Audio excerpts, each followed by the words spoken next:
और दुनिया में हर आदमी, हर औरत, हर जानवर एक ही चीज के लिए कोशिश कर रहा है, वो है मुक्त होने की कोशिश।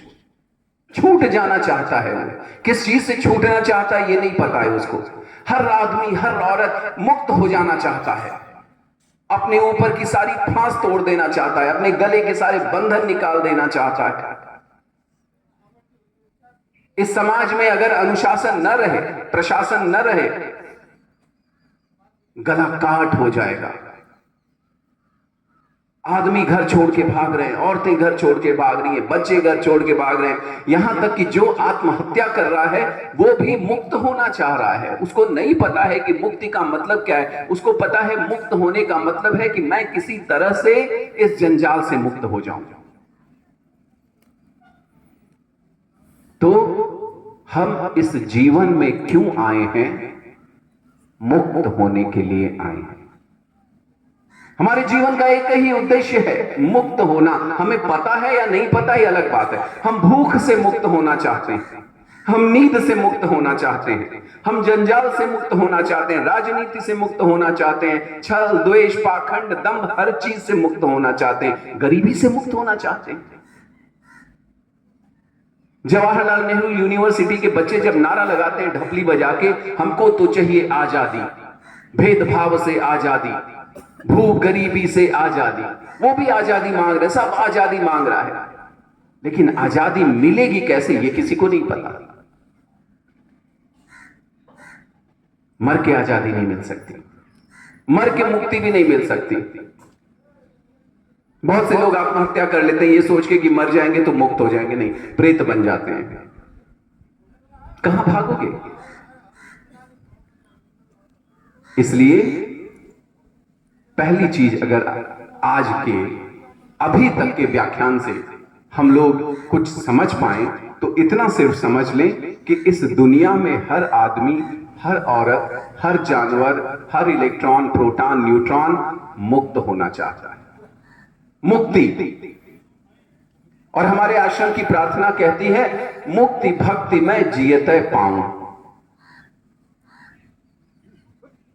मरने के बाद मुक्ति की बात ना करो,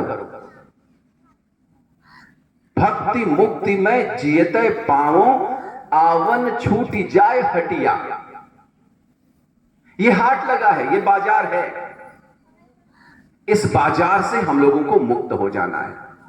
इस बाजार में जो बार बार आकर हम व्यापार कर रहे हैं, कुछ खरीद रहे हैं, घर बसा रहे हैं, ये बाजार तो जिंदगी अंत काल तक चलता रहेगा, पहले भी चलता रहा।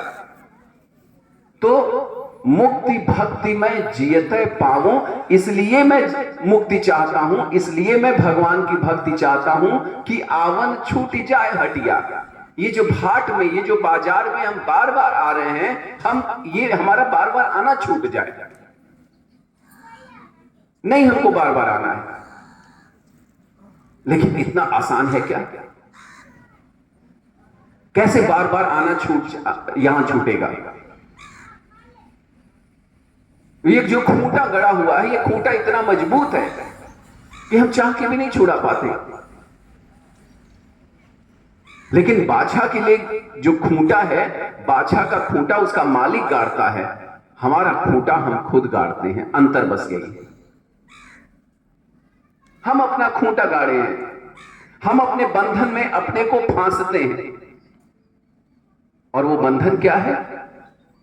वो बंधन है हमारे कर्म का बंधन, जिसको हमारे श्री महाराज जी ने कहा, जो दूसरों को सुख देता है परमात्मा उसे ही सुख देते हैं, सुख का बंधन। जो दूसरों को दुख देता है परमात्मा उसे दुख देते हैं, दुख का बंधन। ये जो बंधन है, ये बंधन हमारा अपना बनाया हुआ है, इस पर किसी हमारे मालिक का नहीं जोर है, हमारा, हमने किया है, हमने अपने कर्म के बंधन बनाए हैं और उसमें फंसते जा रहे हैं और रोज बना रहे हैं। तरीका क्या है फिर? भगवान श्री कृष्ण कहते हैं, पुरुषः प्रकृतिस्थो हि भुंक्ते प्रकृति जान गुणा कारणम गुण संगो असि सद असद योनि जन्मसु। हमारे जन्म दो तरह के होते हैं, सद योनि में और असद योनि में। जैसे सत्संग होता है और असत्संग होता है, उसी तरह से सद योनि होती है और असद योनि होती है। सद योनि यानी मनुष्य की योनि, असद योनि यानी प्रेत योनि, भूत योनि, राक्षस योनि। भगवान कहते हैं कि आदमी इन दो योनियों में जन्म लेता है। क्यों जन्म लेता है? कारणम गुण संगो अस्य। उसका कारण क्या है? हमने गुण का संग पकड़ लिया है। गुण का संग। गुण क्या होता है? गुण कहते हैं रस्सी को। यहां से अगर तीन लोग तीन तरफ से मेरे ऊपर रस्सी फेंके, जिसकी रस्सी मेरे गले में पड़ेगी वो जिधर मुझे खींचेगा मैं उधर चला जाऊंगा। यही होगा। तीन रस्सियां हैं हमारी तरफ फेंकी गई हैं। जो रस्सी मेरे गर्दन में पड़ी या जिस रस्सी को मैंने पकड़ लिया, वो जिस तरफ खींचेगा मैं उस तरफ चला जाऊंगा। और बहुत बार ऐसा होता है कि वो रस्सी जो फेंकी जा रही है वो उसको हम पकड़ते हैं। वो हमारे गले में आके नहीं पड़ती है, उसको हम पकड़ लेते हैं।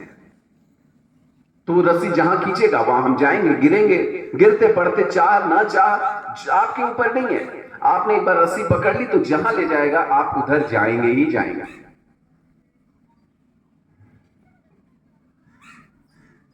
संसार में तो बहुत कुछ पड़ा हुआ है। संसार में भगवान शंकर का मंदिर भी पड़ा हुआ है और संसार में भगवान शंकर के भूत प्रेत और पिशाच भी पड़े हुए हैं।